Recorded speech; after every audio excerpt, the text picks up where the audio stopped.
ہم کربلا کے واقعے کو دیکھیں گے، لیکن ایک خاص زاویے سے، یعنی امام حسین رضی اللہ عنہ کے اہل بیت، نبی اکرم صلی اللہ علیہ وآلہ وسلم کے گھرانے کی خواتین اور خاص طور پر امام حسین کی بہن زینب بنت علی رضی اللہ عنہا، ان کے کردار پر بات کریں گے۔ بالکل۔ تو آج ہم زینب رضی اللہ عنہا کی زندگی، ان کی ہمت اور خاص طور پر کربلا اور اس کے بعد کے حالات میں ان کی اہمیت کو سمجھنے کی کوشش کریں گے۔ اچھا، اس میں ایک بنیادی بات سمجھنی بہت ضروری ہے۔ جی؟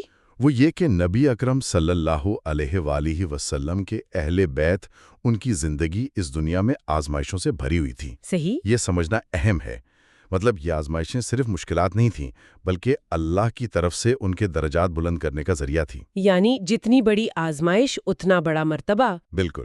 اور دیکھیں، تاریخ میں کبھی کبھی تفصیلات پر تھوڑا اختلاف ملتا ہے۔ جی ہاں، یہ تو ہوتا ہے۔ تو ہماری کوشش یہی رہے گی، جو بنیادی پیغام ہے اس پر زیادہ توجہ دیں۔ ٹھیک ہے، یہ نقطہ واقعی بہت اہم ہے۔ تو آئیے سب سے پہلے سیدہ زینب رضی اللہ عنہا کے نسب اور ان کی ابتدائی زندگی پر کچھ بات کرتے ہیں۔ جی۔ وہ علی رضی اللہ عنہا اور سیدہ فاطمہ رضی اللہ عنہا کی بیٹی تھیں، یعنی رسول اللہ صلی اللہ علیہ وآلہ وسلم کی نواسی۔ جی ہاں۔ ان کے سگے بہن بھائیوں میں امام حسن، امام حسین اور ام کلثوم رضی اللہ عنہم شامل ہیں۔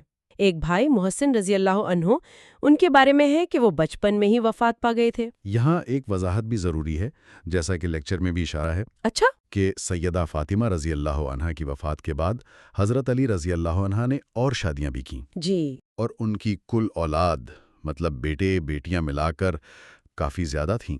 بعض روایات میں 14 بیٹے اور 19 بیٹیوں تک کا ذکر ملتا ہے۔ اوہ، اچھا خاصا بڑا خاندان تھا۔ جی۔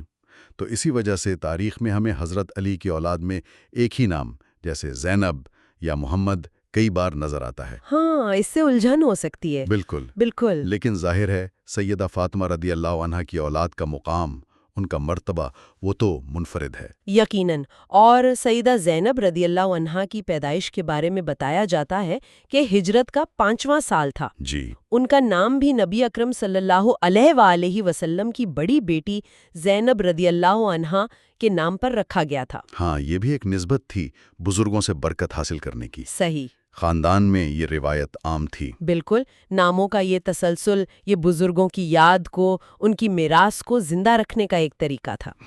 لیکن یہ بھی ایک حقیقت ہے کہ سیدہ زینب رضی اللہ عنہا کی ابتدائی زندگی، یعنی کربلا سے پہلے والے دور کی بہت زیادہ تفصیلات، مستند معلومات وہ آسانی سے نہیں ملتی۔